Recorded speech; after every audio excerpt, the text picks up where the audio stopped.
Aleluia, glória a Deus. Quero cumprimentar os irmãos com a paz do Senhor. Por favor, feche seus olhos. Senhor Deus, Pai querido, Pai amado, Deus de graça, de bondade, de justiça e amor. Nós o louvamos e o bendizemos esta noite, sabendo, ó Deus, que por Tua graça nos alcançaste, nos trouxeste até aqui. Deus, nós rogamos que o Senhor fale conosco neste momento, com Tua doce e inconfundível voz, aos nossos corações, aos corações dos Teus filhos e dos Teus servos que aqui estão. Pai Santo, Pai Justo, que nenhuma outra voz seja ouvida neste lugar, a não ser a voz do Teu Espírito Santo. Nos colocamos, ó Deus, com o coração aberto e rogamos que o Teu Espírito nos capacite para entender e, ao mesmo tempo, dissipar de toda a nossa mente as dúvidas, os empecilhos, para que assim nós possamos ter as nossas vidas transformadas através da Tua Palavra Santa. Nós Te bendizemos, ó Deus, ser conosco nesta noite. Nos humilhamos diante da Tua presença, como servos, reconhecendo a grandeza do Seu Deus. Faz-se presente entre nós, continue, ó Deus, demonstrando com poder e graça, através da Tua palavra, o Teu cuidado e amor que tem para com o Teu povo.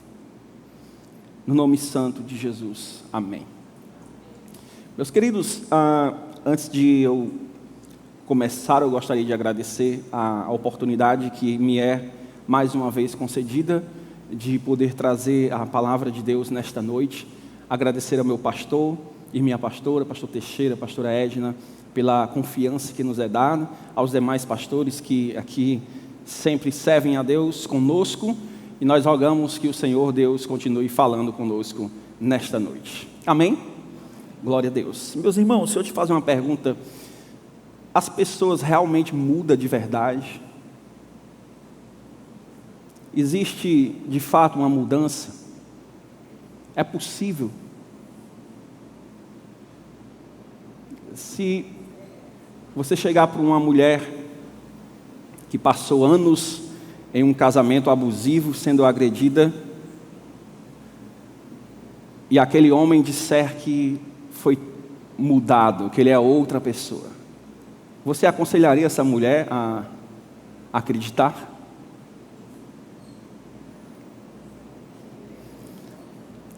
Quando eu era estudante de psicologia, eu fui a uma reunião de alcoólicos anônimos. Não porque eu era um alcoólatra, porque eu era um estudante e queria fazer um trabalho de campo, de pesquisa. Não é uma instituição religiosa, embora seus criadores sejam cristãos. Não é uma proposta do Alcoólicos Anônimos trazer algum nível de experiência religiosa na vida das pessoas que ali estão. Ele se propõe a trazer uma transformação de vida, uma mudança de vida. Sabe quantos por cento das pessoas que entram por Alcoólicos Anônimos de fato saem de lá transformadas? Menos de 10%.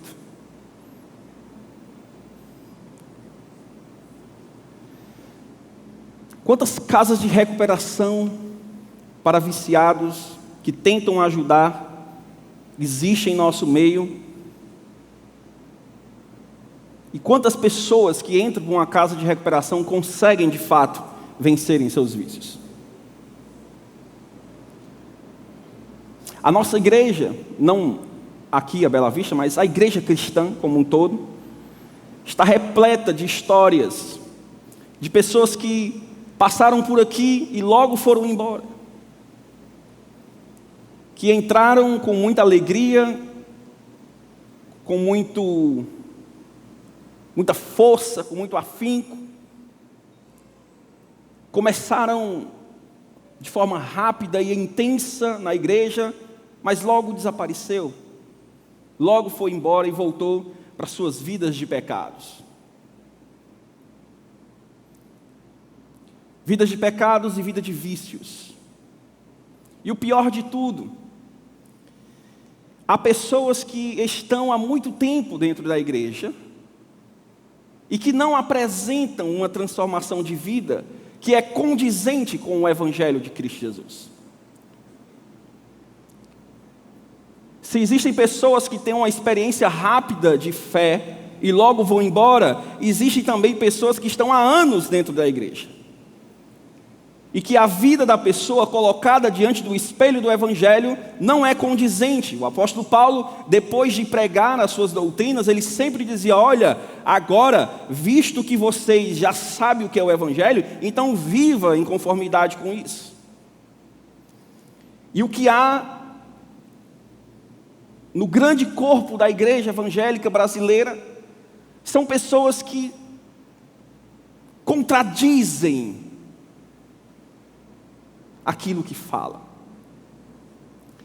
A gente vive numa época de muita aparência, que tudo precisa ser mostrado. Existem essas transformações rápidas que acontecem na vida das pessoas. Esperar processos é uma coisa muito difícil nos nossos dias. E eu não tenho nada contra a nenhum tipo de mudança que você venha fazer. Existe muita mudança profissional, pessoas mudam de carreira, mudanças corporais, estéticas. Porém, tudo que é rapidamente mudado e transformado, de forma rápida e superficial, costuma também não ser muito duradouro e nem muito profundo. Todo mundo já começou uma dieta. Nos 3 primeiros meses, perdeu 10 quilos. Levou 3 meses para perder 10 quilos e ganhou 10 quilos em menos de um mês. Tudo que é muito rápido e superficial não é duradouro e nem profundo. Nem no nosso corpo é assim. Para você queimar uma célula de gordura, leva-se meses, 6 a 8 meses. A célula de gordura, olha, a aula de fisiologia aqui, hein? Células de gordura são como esponjas. Elas secam e encolhem. É só você comer de novo que ela incha de novo. Até você queimar elas é 8 meses, mais ou menos. Por isso que nós apelamos para as coisas que são mais rápidas. Dietas mirabolantes, Mounjaro, Ozempic, cirurgias, lipoaspirações. E, de novo, não tenho absolutamente nada contra isso. Assim é a nossa transformação de vida. Nós queremos levar a nossa vida da mesma forma como nós levamos esse tipo de transformação. Nós prometemos, fazemos votos, entramos em campanhas, e nós conseguimos até mudar durante um tempo, mas logo tudo volta. Tudo volta. A partir desse ano eu vou fazer isso, aquilo, eu vou ser diferente nisso, eu vou tratar melhor as pessoas, eu vou fazer isso de forma melhor, eu vou estar mais presente, eu vou estudar mais. E a gente consegue por um tempo, eu vou ler a Bíblia por um ano, mas logo voltamos tudo ao normal.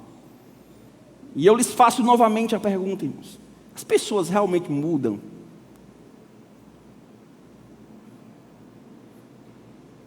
Você voltaria a acreditar em um ex-agressor? Em uma mulher que traiu? Em um ladrão? Em uma pessoa que foi viciada? Você voltaria a acreditar na palavra dessa pessoa? Existe transformação, existe mudança, as pessoas mudam de verdade. E a resposta bíblica para isso é: sozinhas, não. Mas o poder de Deus, através do Evangelho, sim. O problema está, o que é que nós estamos ensinando? Que tipo de Evangelho está sendo pregado? A salvação, meus amados irmãos, acima de tudo, é transformar pessoas em novas criaturas. Engana-se quem acha que a salvação é livrar o homem do inferno para o céu. Isso não é salvação. Isso faz parte da salvação, mas não é tudo. Salvação é transformação de vidas. Deus veio para transformar pessoas em novas criaturas. E o texto bíblico que eu queria ver com os irmãos hoje está lá em Ezequiel, capítulo de número 36. Abra sua Bíblia em Ezequiel, capítulo de número 36, por favor.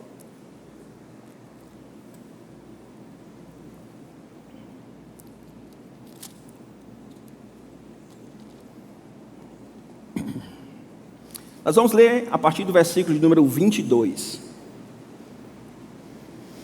Ezequiel 36, versículo 22 em diante. Diz assim, a palavra de Deus: portanto, diz a casa de Israel, assim diz o Senhor Deus: ó casa de Israel, não é por tua causa que farei isto, mas por causa do meu santo nome, que tendes profanado entre as nações para onde foste. Eu santificarei o meu grande nome, que foi profanado entre as nações, o qual profanastes no meio delas. E as nações saberão que eu sou o Senhor, que eu, quando eu for santificado diante delas, diz o Senhor. Pois vos tirei de dentro das nações, e vos reunirei de todos os países, e vos trarei para a vossa terra. Então aspergirei água pura sobre vós, e ficareis purificados. Eu vos purificarei de todas as vossas impurezas, e de todos os vossos ídolos. Também vos darei um coração novo, e porei um espírito novo dentro de vós. Tirarei de vós o coração de pedra, e vos darei um coração de carne. Também porei o meu espírito dentro de vós, e farei com que andeis em meus estatutos, e obedecereis aos meus mandamentos, e os praticareis. Meus amados irmãos, esse é um texto profetizado 600 anos antes de Jesus. A nação de Israel está exilada na terra da Babilônia. O profeta Ezequiel está junto com os exilados lá na Babilônia. Por causa dos pecados cometidos, das quebras da aliança que Deus fez com Israel, Deus pune Israel expulsando eles da terra prometida. Antes de entrar na terra prometida, Deus disse: olha, nação, fique entendido que a terra pertence a mim. Logo, se vocês quebrarem a minha aliança, eu os expulsarei desta terra, assim como eu estou fazendo com as pessoas que estão nela, para dar a vocês. Guardareis os meus estatutos, os meus mandamentos e os meus sábados. Existia alguns tipos de sábado: o sábado semanal e existia o sábado anual. A cada 6 anos eles plantavam, e no 7º ano a terra tinha que descansar. Isso era uma forma de você honrar a Deus, mostrando que você confia na providência, que você confia no cuidado de Deus. 6 anos cultivará a terra, e o 7º ano a terra descansará. Mas não se preocupe, no 6º ano eu darei colheita dobrada, para que vocês não precisem se preocupar com o 7º ano. Aí sabe o que é que o povo de Israel fazia? Pegava a colheita dobrada, vendia e plantava no 7º ano. Isso durante mais ou menos 450 anos. Então Deus pegou uma calculadora celestial, calculou e disse assim: quantos sábados de ano esse povo está me devendo? 70. Pronto, vou expulsar todo mundo da terra por 70 anos e a terra vai descansar. Porque Deus faz assim. Não quer descansar por bem, descansa por mal. Está trabalhando de domingo a domingo, você vai descansar nem que seja numa cama no IJF, mas você vai. Porque o descanso faz parte, é um mandamento divino. Nós não somos máquinas, nós não somos robôs. Ou a gente descansa por bem, ou a gente descansa por mal. A nação de Israel teve que descansar por mal. Desobedeceram a palavra. O povo que havia experimentado tudo que se precisa para você conhecer o Deus verdadeiro de Israel. As maiores experiências já vividas com Deus que nós conhecemos, essa nação viveu. Grandes milagres, mares abertos, colunas de fogo. Deus deu a eles a sua lei. Mostrou para aquele povo a sua vontade. Colocou na nação de Jerusalém um templo onde se manifestava de forma física a presença de Deus na Arca da Aliança. Eles tinham o templo, eles tinham a lei, eles tinham os profetas que ensinavam, eles tinham os sacerdotes que eram os intermediários entre eles e Deus. Eles tiveram até grandes avivamentos espirituais, mas nada disso funcionou. Nada disso resolveu. Quando lemos o relato de Êxodo, é algo que nos deixa incomodados. Como que esse povo viu um mar se abrindo e 3 dias depois estavam murmurando? Nada disso resolveu. Nem profeta, nem lei, nem sacerdote, nem templo, nem sacrifícios. Nada disso resolveu. Por quê? Porque o que faltava para eles era uma transformação milagrosa. Meus amados irmãos, o grande erro das ciências sociais é não considerar uma coisa que a Bíblia considera desde Gênesis 3. Algo está terrivelmente errado com a condição humana. Algo está errado desde a concepção. A nação de Israel tinha informação, tinha a lei, sabiam o que tinha que fazer, mas não faziam, não conseguiam. Algo de errado está na nascente, na raiz. Por isso que transformação é algo muito difícil. Porque o problema vem de fábrica. Primeiro, essa transformação profunda e verdadeira não começa em nós. Ela precisa começar no próprio Deus. O versículo de número 22 do texto que nós lemos diz assim: portanto, diz a casa de Israel, assim diz o Senhor Deus: ó casa de Israel, não é por vossa causa que eu faço isso, mas por causa do meu santo nome, que tendes profanado as nações por onde foste. Isso aqui soa doloroso aos ouvidos do homem moderno. Por que Deus nos salva? Por causa dele mesmo, para a glória dele. Ó nação de Israel, não é por vossa causa que eu vou fazer isso, é pelo meu nome, é para honrar, santificar e glorificar o meu nome. Não é sobre vocês, é sobre mim. Oh irmãos, isso para o homem moderno é um insulto. Não é porque ele viu potencial em nós. Deus nos salva não é para melhorar a nossa vida. Esse é o fundamento mais importante da nossa fé. Deus nos salva para glorificar o seu santo nome. E quem está aqui em busca de outra coisa, você não vai encontrar aqui, e nem no Evangelho. Isso é o fundamento. Deus nos salva, não é para o nosso bem, não é para a nossa glória, é para a glória dEle.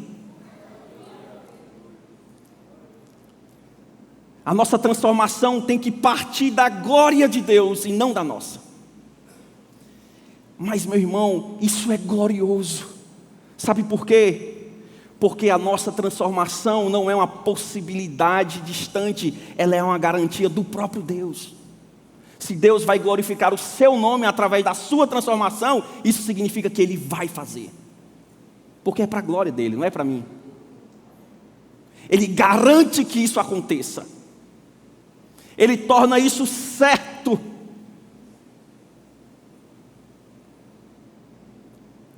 Segundo, a Bíblia chama essa transformação que nós precisamos de transformação do coração. Versículo de número 25. Então aspergirei água pura sobre vós, e ficareis purificados. Eu vos purificarei de todas as vossas impurezas e de todos os vossos ídolos. Também vos darei um novo coração, porei um novo espírito dentro de vós. Tirarei de vós o coração de pedra e colocarei um coração de carne. Essa transformação que nós precisamos é uma transformação do coração. A nossa mudança não começa com uma nova rotina. Não é isso que Ele promete para nós.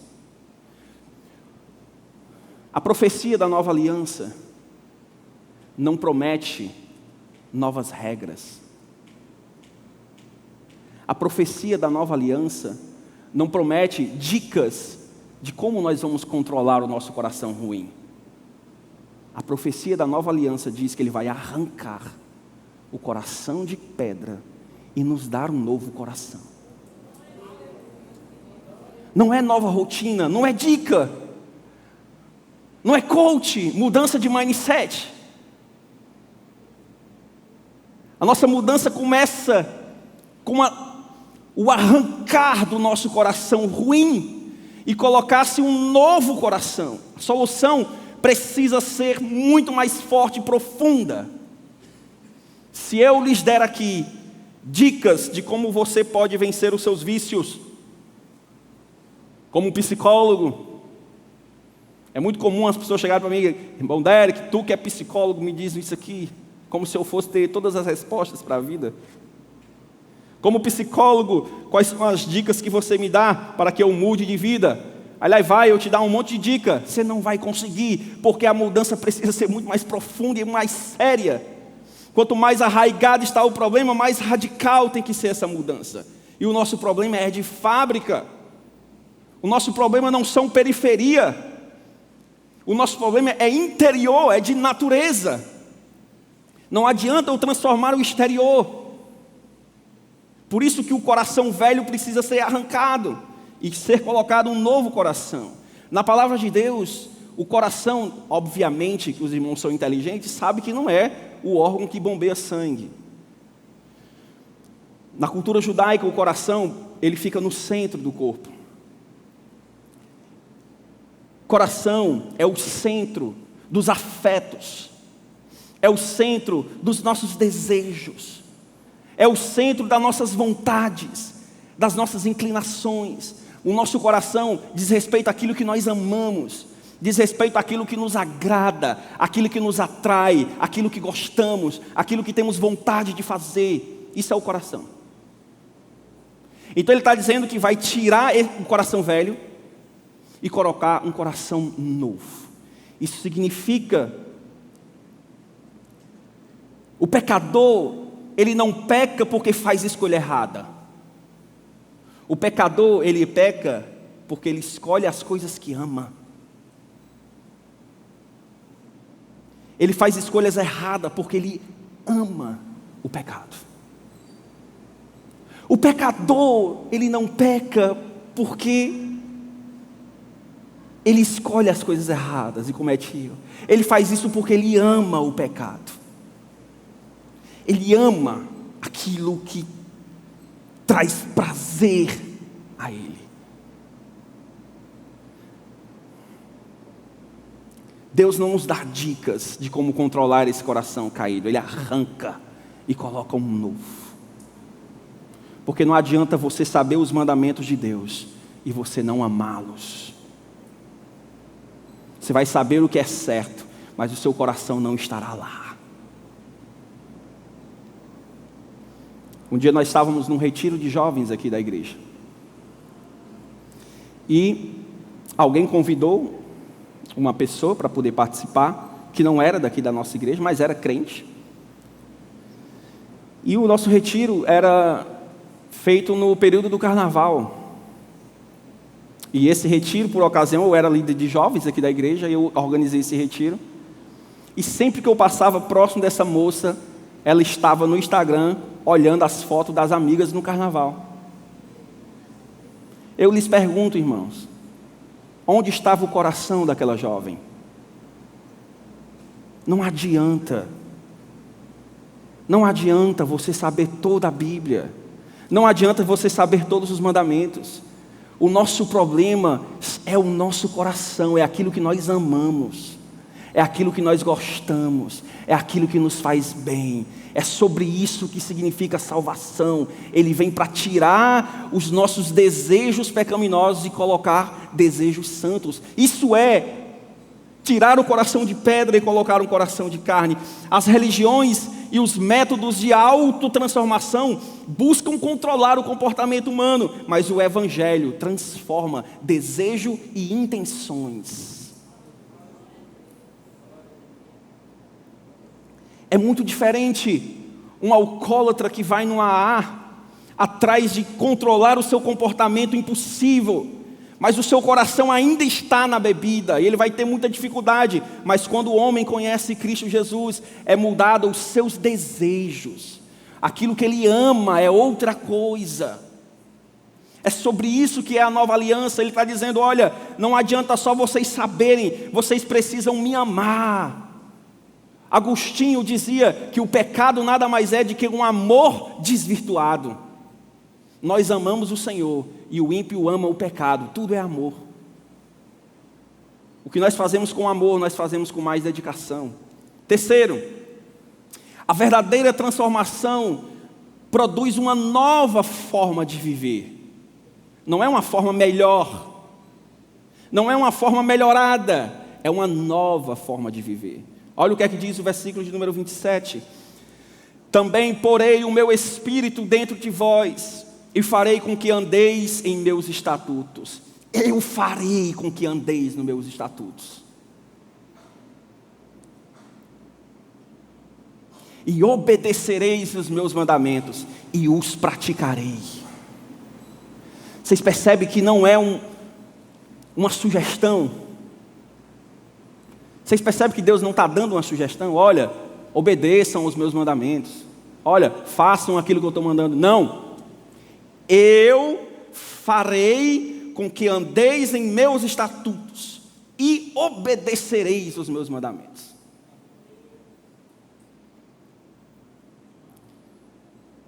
Pergunto para os irmãos: andar nos estatutos e na obediência a Deus, sou eu que ando ou é Deus que me faz andar? Vou até beber água enquanto vocês pensam aí.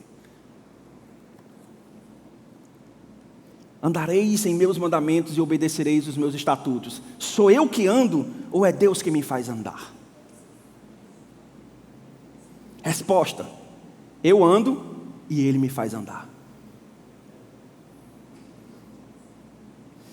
Estamos unidos a Ele. É aqui que o cristianismo se diferencia de tudo que você pode imaginar no mundo. Não faz diferença se é eu ou se é Ele. Nós somos um. Versículo 27. Também porei em vós o meu Espírito. Sabe o que isso significa? O Espírito Santo vivendo dentro de você. Meu irmão, a gente não precisa de mais nada, só disso. O que é o céu, irmão? O que é rua de ouro em comparação ao Espírito Santo morando dentro de nós? Um ser desgraçado e miserável como eu. Se tu acha que Moisés viu coisa medonha porque viu o mar se abrindo, Moisés chegará para você e dirá: rapaz, como é ser morada do Espírito Santo, que eu não sei o que é isso. Meu Deus do céu, irmãos, porei dentro de vós o meu Espírito. Você e eu seremos um. É isso que ele está dizendo. Por isso que não faz diferença se é eu que ando ou se é ele que me faz andar. Nós somos um. Isso é a nossa união em Cristo Jesus. Ele não faz a menor diferença se é eu ou ele. Somos nós, agora nós somos um. A santidade, a vida de santidade não é a causa da nossa salvação, ela é a consequência inevitável. É uma consequência inevitável. Embora a nossa santidade não seja perfeita, ela é real. Você que experimentou da salvação em Cristo Jesus, talvez você não seja santo em perfeição, mas a santidade na sua vida é real, ela existe.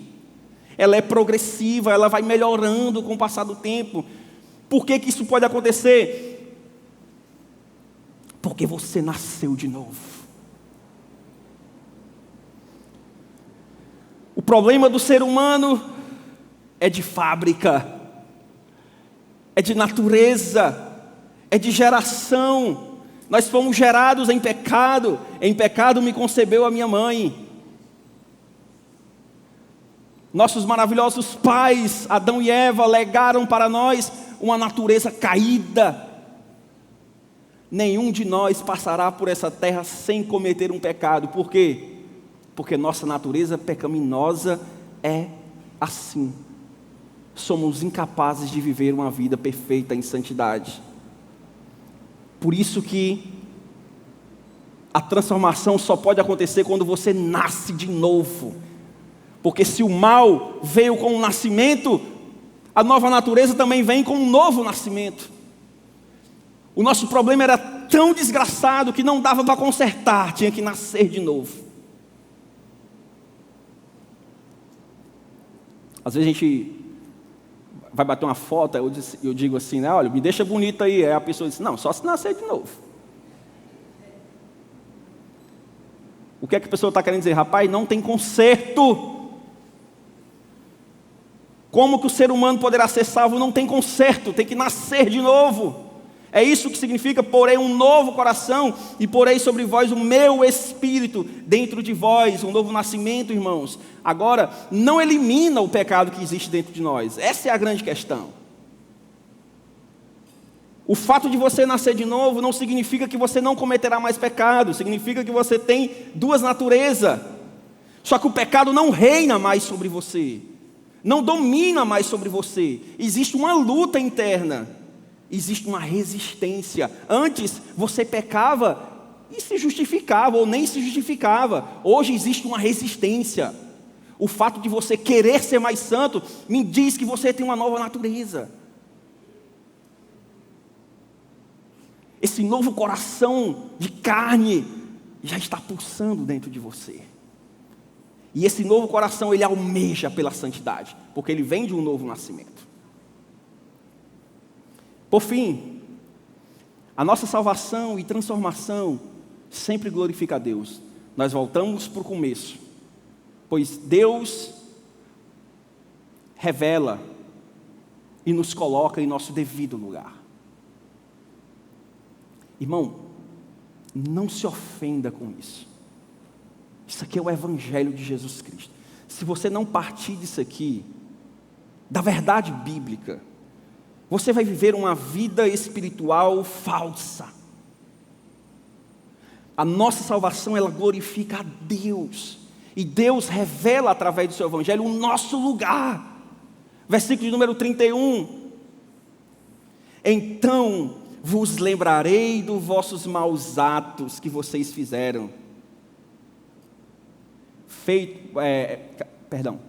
Então vos lembrarei dos vossos maus atos e dos vossos feitos que não foram bons, e vós mesmos tereis nojo dos vossos pecados e das vossas abominações. Então saberá, não é por vossa causa que eu faço isso, diz o Senhor Deus. Envergonhai-vos e humilhai-vos por causa dos vossos atos, ó casa de Israel. Esse é o Evangelho. Você vai olhar para trás e vai sentir nojo de quem você era, daquilo que você fazia. Aí você vai fazer o quê? Vai se ajoelhar diante do Eterno e vai dizer: como tu és maravilhoso. Eu vou me humilhar diante desse Deus. Não é isso que ele diz aqui? Então me envergonharei e me humilharei por causa dos meus atos. O Evangelho, Paulo disse no Romanos capítulo número 3, é para calar a nossa boca. Nenhum de nós teríamos capacidade se não fosse Ele trocando o nosso coração por um coração de carne e colocando dentro de nós o nosso espírito. Onde estaríamos nós se não fosse essa intervenção divina em nossas vidas, irmãos? O Evangelho nos mostra como nós somos miseráveis e desgraçados, e assim nós podemos glorificar a Deus, porque a salvação é para isso, é para a glória dEle, não nossa. As pessoas querem buscar a salvação para a sua glória. Nós temos artistas evangélicos, pastores, celebridades. Nada está mais distante do Evangelho do que isso. O Evangelho é para nos humilhar, para nos salvar pela misericórdia e graça desse Deus. Não pode levantar o nosso queixo para cima como se nós fôssemos merecedores. É o contrário, nós temos que colocar a nossa boca no pó. Quem sabe ainda haja esperança. E eu sou feliz por isso. Eu não tenho problema nenhum em me humilhar na presença do meu Deus, porque eu sei o que Ele fez por mim. Quanto mais nós amamos e conhecemos a Deus, mais nós odiamos o que nós amávamos antes. Já percebeu isso? Quanto mais nós se aproximamos de Deus, mais vergonha nós tínhamos do que nós fazíamos e mais nós detestamos o pecado. Quanto mais próximo de Deus, mais longe do pecado nós estamos. Quanto mais nós amamos a Deus, mais nós odiamos o pecado. Essa profecia dessa nova aliança, ela foi cumprida em Jesus Cristo. A nação de Israel estava presa no exílio. Não tinha a habitação do Espírito nelas. O profeta diz: virá um dia em que isso vai acontecer. Quando Jesus estava reunido com seus discípulos para a sua última santa ceia, Ele partiu o pão, deu graças, disse: este é o meu corpo que é castigado por vós, e este é o meu sangue, o sangue da nova aliança. Ele tomou o lugar de um monte de corações de pedra. Deus tornou o coração puro de Jesus em coração de pedra em meu lugar. Deus jogou toda a impureza do pecado em cima de Cristo, para que Ele pudesse fazer o que Ele disse no versículo de número 25: eu aspergirei águas puras sobre vós, e vocês ficarão purificados. Para mim, que sou um miserável pecador, isso aqui é maravilhoso. As minhas impurezas foi jogada em Jesus, e a pureza de Cristo jogada em cima de mim por graça. Voltando à nossa pergunta, é possível as pessoas mudar? Sim, através do Evangelho. Eu gostaria de chamar uma pessoa aqui para constatar aquilo que a gente tem estudado hoje à noite. Uma pessoa improvável, que Talvez em muitos lugares não houvesse esperança para ela, mas o Evangelho o alcançou. E se ele se manter firme, progredindo cada vez mais, essa transformação será cada vez mais profunda. Eu gostaria que ele contasse para vocês aqui. Eu quero chamar o Gessé.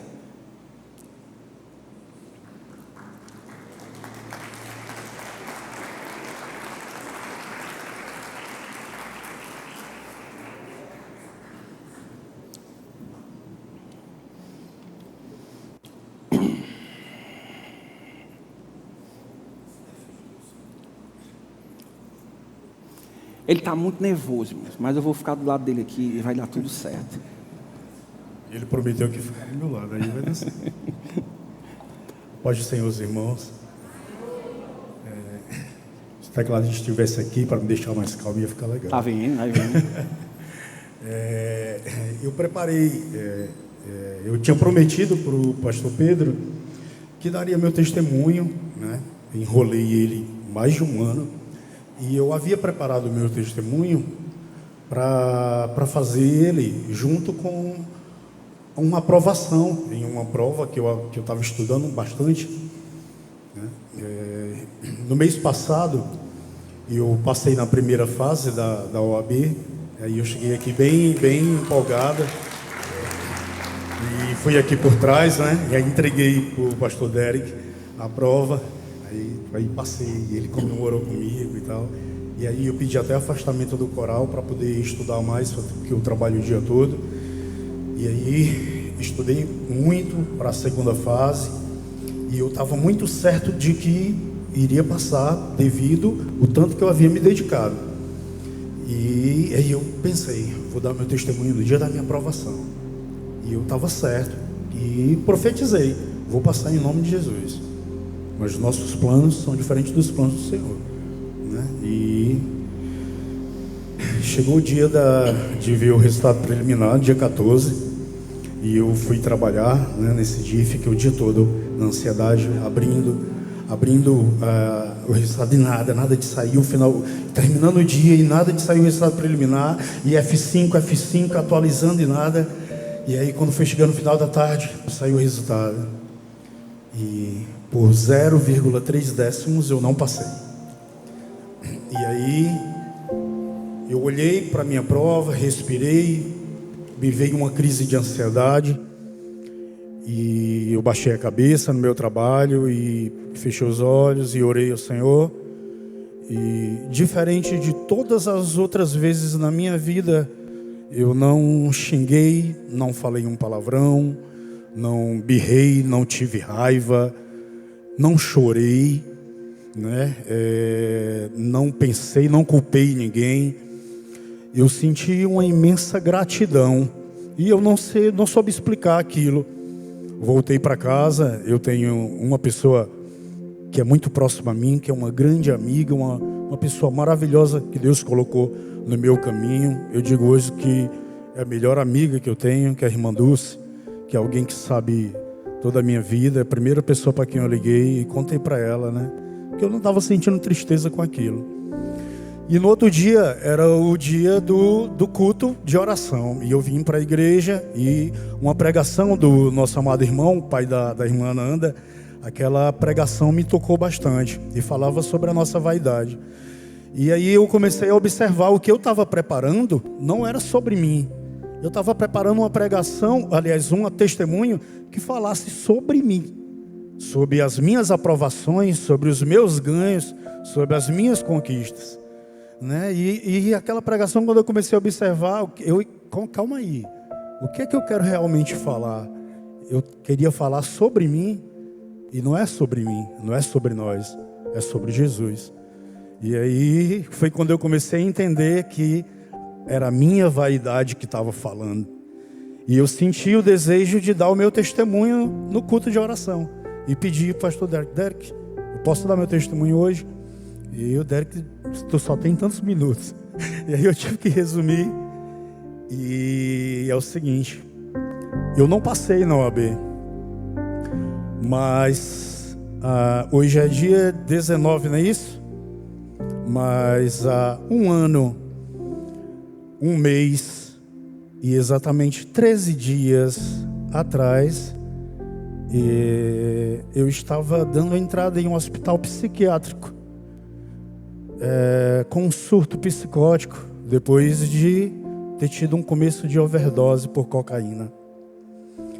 Depois de 13 longos anos lutando contra a dependência química.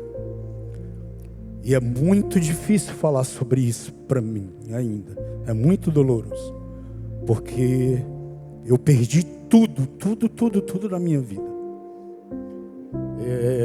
Eu perdi bens, perdi meu casamento. Eu perdi o meu pai, ainda sobre o efeito do uso. Perdi a minha irmã e o meu sobrinho no intervalo de 9 dias. E nem isso foi o suficiente para me dar forças para parar.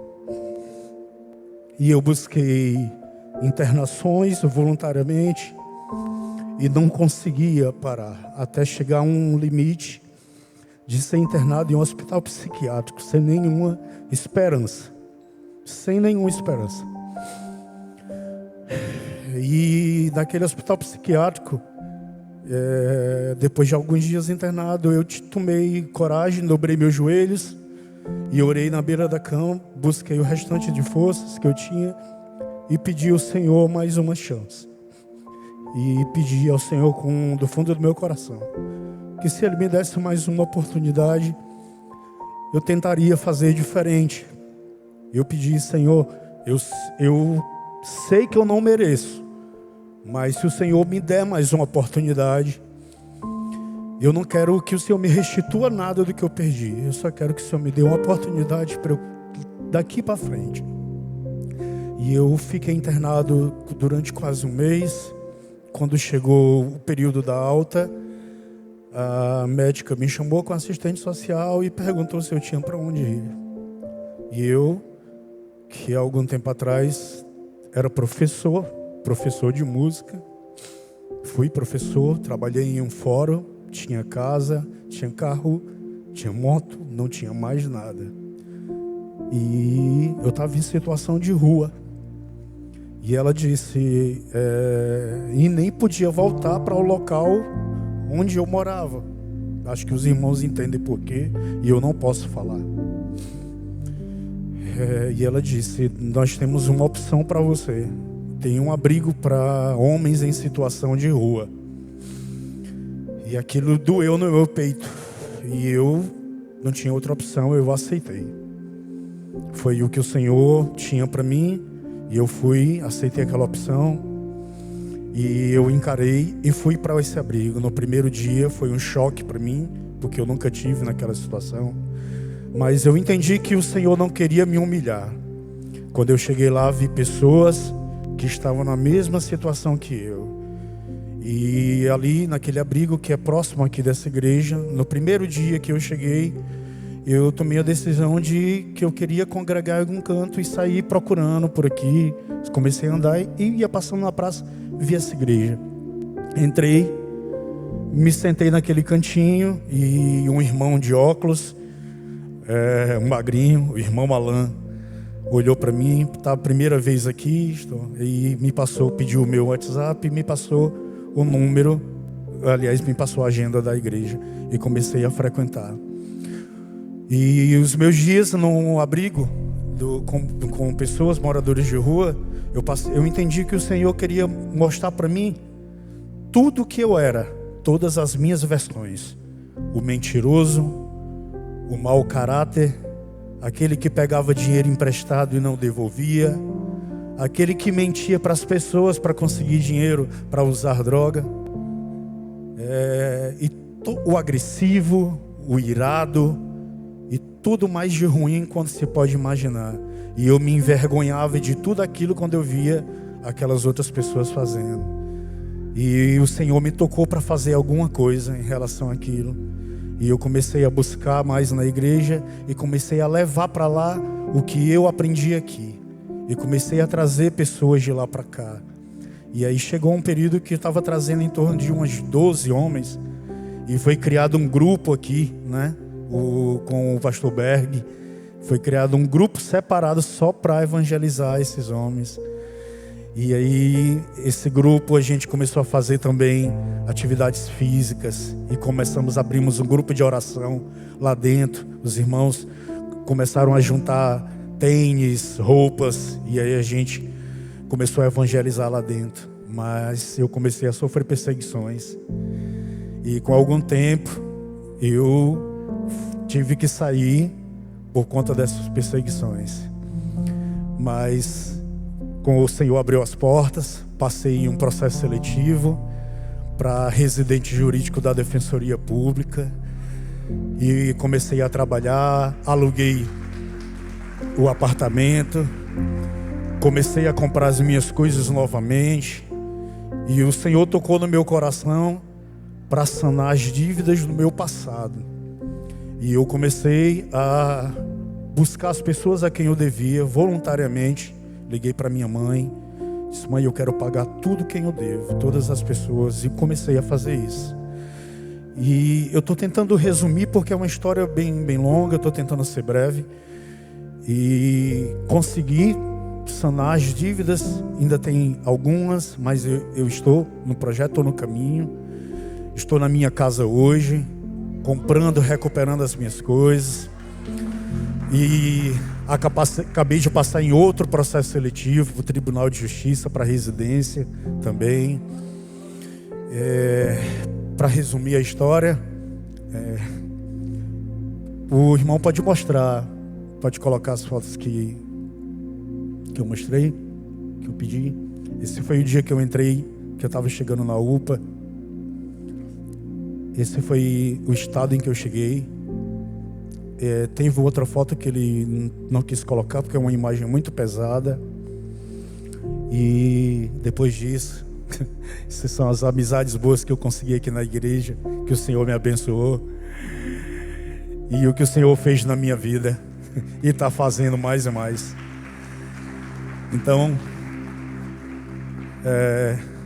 como posso eu me entristecer por causa de uma aprovação, algo que eu posso fazer novamente, se o Senhor me fez muito mais? O Senhor me resgatou de onde eu não tinha mais esperança nenhuma de sair. O Senhor me resgatou com braços fortes, de onde eu não tinha chance nenhuma. Eu não conseguia, não tinha noção, eu não conseguia ter uma perspectiva de passar nem sequer 3 dias longe daquela substância maldita. Hoje eu não consigo me imaginar nem perto, de maneira alguma. E hoje eu posso falar sem medo nenhum que eu estou lavado e remido pelo sangue do Cordeiro. Mas não para minha honra, nem para minha glória, para a honra e glória do santo nome de Jesus. Porque toda honra e toda glória é para Ele. E é isso. Muito obrigado.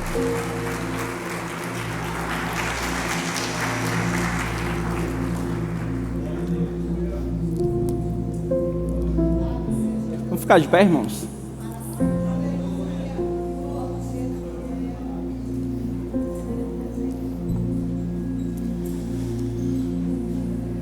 Dai-me um coração igual ao teu, meu mestre. Dai-me um coração igual ao teu, coração disposto a obedecer, sentir todo o teu querer. Dai-me um coração igual ao teu. Aleluia. Meus irmãos, eu não me sinto superior ao Gessé. Não é o fato de eu nunca ter dado entrada num hospital psiquiátrico, tendo uma overdose para morrer, que eu me sinto menos pecador do que ele. A graça que alcançou ele, alcançou a minha vida também. Tanto ele quanto eu estávamos caminhando para o mesmo lugar, quando a mão poderosa de Deus interveio e nos salvou. Para quem participa do louvor, dá gosto para quem está cantando e tocando olhar para o Jessé. A forma como ele louva, como ele se entrega no momento de louvor, me mostra que ele sabe de onde Deus o arrancou. Quando você sabe de onde você veio, para onde você ia, você louva com muito mais amor, com muito mais alegria. A gente não pode, irmãos, grandes coisas fez o Senhor em nossas vidas, por isso nós estamos alegres. O nosso louvor não pode ser meia boca, a nossa adoração, a nossa atenção, o nosso serviço tem que ser o melhor que a gente conseguir, porque Ele fez o melhor que Ele tinha por nós. Tem alguém que quer aceitar Jesus? Alguém gostaria de entregar a vida a Cristo? Gostaria de fazer uma oração e a gente encerra. Talvez você esteja na igreja há muito tempo e esteja lutando contra um pecado, e você pode dizer assim: mas eu já lutei tanto e eu não consigo ver progresso. Só o fato de você estar lutando significa que existe algo de bom dentro de você. E eu quero nesta noite orar por você, para que Deus possa trazer um novo tempo nessa luta que você tem contra um vício, contra um pecado, contra uma coisa que você quer transformar-se. Você quer ser uma pessoa melhor, você quer uma pessoa mais dedicada. Deus já falou com você seu ministério, você fica retruncando. Talvez você esteja lutando há muito tempo e não veja sucesso nessa luta. É para você que eu quero orar hoje. Se eu pudesse, eu descia aqui também para receber a oração. Feche seus olhos. Querido Deus, oh Santo Jesus, como nós somos incapazes, o Teu Evangelho nos mostra o quão indigno nós somos, o quão gracioso Tu és. Como podes, ó Deus, um ser tão sujo, tão miserável, ser alcançado ao ponto de ser morada do Teu Espírito? Oh Deus, só Tu pode fazer essas coisas. Só Tu podes libertar o homem. Só Tu podes transformar as pessoas. Ajuda-nos em nossas lutas, em nossas batalhas. Nós queremos ser mais santos, queremos ser mais próximos, queremos conhecer mais de Ti. Mas existe, Deus, algo ruim dentro de nós, que necessitamos do lavar do Teu Espírito, para que nós possamos nos ver livres dos nossos medos, das nossas ansiedades, dos nossos pecados, dos nossos vícios, daquilo que nos afasta de Ti, daquilo que suja uma comunhão mais pura e perfeita contigo, Deus. Tu tens, ó Deus, completa liberdade de nos lavar, de nos tirar desse lamaçal. Ajuda-nos, ó Deus, pois sem Ti nada podemos fazer. Nós não temos forças em nós mesmos. Tu és a nossa força, Tu és a nossa alegria, Tu és a nossa bondade e justiça. Oh Deus, muito obrigado por Tua presença. Muito obrigado por toda boa obra que o Senhor já tem feito em nossas vidas. Nos comprastes da vida de pecado, nos trouxeste para habitar em regiões celestiais com os Teus filhos, com o Teu povo, com os Teus anjos. Nós o amamos, Senhor, porque o Senhor nos amou primeiro e nos salvou por graça, pela cruz bendita do Filho de Deus. Nós abençoamos, ó Deus, rogamos por Tua graça e por Tua bênção em todos esta noite. Ajuda os Teus filhos nas batalhas, naquilo que eles têm buscado, naquilo que eles têm tentado. Até a Tua vinda, Senhor, enfrentaremos essas dificuldades, essas lutas, mas com a esperança e a certeza de que o Senhor está conosco, porque Tu habitas em nós, o Teu Espírito está em nós. Até a Tua vinda, Deus, nós lutaremos com a Tua ajuda, com a Tua graça, e venceremos, porque Tu és mais do que vencedor em nossas vidas. Não é sobre minhas vitórias, é sobre a Tua graça. Não é sobre o meu progresso, é sobre a santidade que vem do Teu Espírito em nós. Abençoa o Teu povo, abençoa essa igreja, Senhor, os nossos pastores, os nossos líderes e cada um dos Teus filhos que aqui está. Receba poder do Espírito. Receba poder da palavra para lhe auxiliar em sua luta. Aprofunde-se nesse rio de vida que emana do Espírito Santo e da palavra de Deus.